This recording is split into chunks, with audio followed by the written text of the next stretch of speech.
ఓం నమఃశివాయ. లింగోజీగూడెం వాస్తవ్యులైన వెంకటేశ్వరులు గారు వారి కుటుంబ సభ్యుని జయంతిని పురస్కరించుకుని కుటుంబ సమేతంగా చౌటుప్పల్లోని అమ్మా నాన్న అనాథ ఆశ్రమానికి విచ్చేశారు. ముందుగా ఆలయానికి చేరుకుని శ్రీ పుణ్యలింగేశ్వర స్వామిని దర్శించుకుని స్వామి చెంత వారి పేర్లపై వారి గోత్రనామమైన గంగాధర గోత్రంపై ప్రత్యేక అర్చనలు నిర్వహించుకున్నారు. గంగాధర గోత్రోద్భవస్యాం వెంకటేశ్వరులు నామదేశ్యాం విశ్వదీప్ నామదేశ్యాం విశ్వతేజ నామదేశ్యాం విజయలక్ష్మీ నామ్నీం సహ కుటుంబానాం క్షేమస్థైర్యధైర్య వీర్యాభిజయాయిరారోగ్యేంద్రమార్థ కామమోక్ష చతుర్విధ ఫలపురుషార్థ సిద్ధ్యరం మహాపుణ్యలింగేశ్వర స్వామి సంపూర్ణ అనుగ్రహ కరుణాకటాక్షవీక్షణ ప్రసాద హృద్రసద జలాభిషేకం కర్మకరిష్యమానః. మంత్రోచ్చారణల నడుమ భక్తులు స్వామివారికి జలాభిషేకం చేసి అపురూప ఆధ్యాత్మిక అనుభూతిని పొందారు.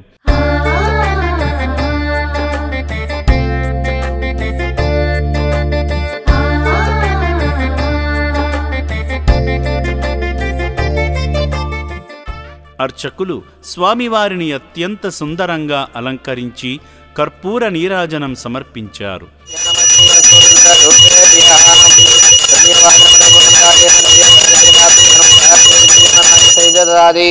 శ్రీ పుణ్యలింగేశ్వర స్వామి దేవతాభ్య నమో నమః. ఆనందకర్పూర దివ్య మంగళ నీరాజనం దర్శయామి పార్వతీపతయే హర హర మహాదేవ. ఆ హారతిని భక్తులకు ఇచ్చి శతమానం భవతి అంటూ అక్షింతలతో దీవించారు.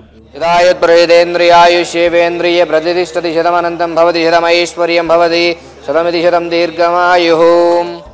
భక్తులు ఆలయ ప్రాంగణంలో జరుగుతున్న యాగం వద్దకు వెళ్ళి ప్రజలంతా సుఖశాంతులతో ఉండాలని ఆ భగవంతుణ్ణి మనసారా వేడుకుంటూ హోమంలో పాల్గొన్నారు.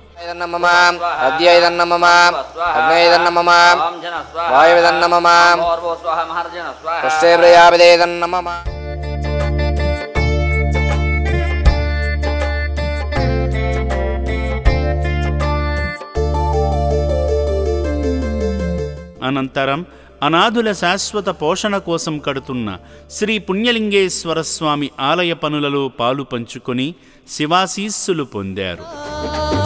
రండి రండి ఆలయ నిర్మాణానికి అండగా ఉందా పుణ్యలింగేశ్వర స్వామికి పూజార్చన చేద్దాం.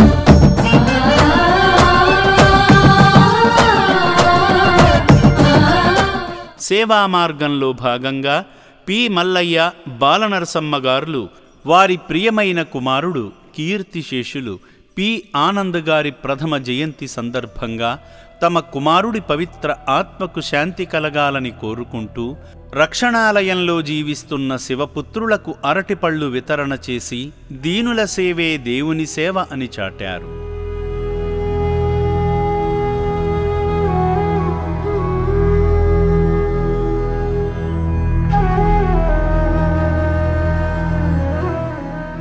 కంటికి రెప్పలా చూసుకున్న కొడుకు అర్ధాయుష్యుతో మరణించడం వారిని ఎంతగానో కలచివేస్తున్నప్పటికీ ఈ దుఃఖంలోనూ సేవాభావాన్ని చాటిన ఈ పుణ్య దంపతులను ఆ శివయ్య సదా రక్షించాలని అమ్మా నాన్న అనాథ ఆశ్రమం కోరుకుంటుంది.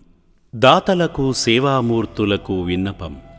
ఈ అభాగ్యుల పట్ల మీ దయాహృదయాన్ని ఈ వీడియో చూడటం వరకే పరిమితం చేయవద్దని మనవి. ఈ అనాథుల అన్నదానం కోసం విరాళాల రూపంలో అయినా బియ్యము, పప్పు, కిరాణా రూపంలో అయినా సాయం చేస్తే పుణ్యం పొందినవారవుతారు.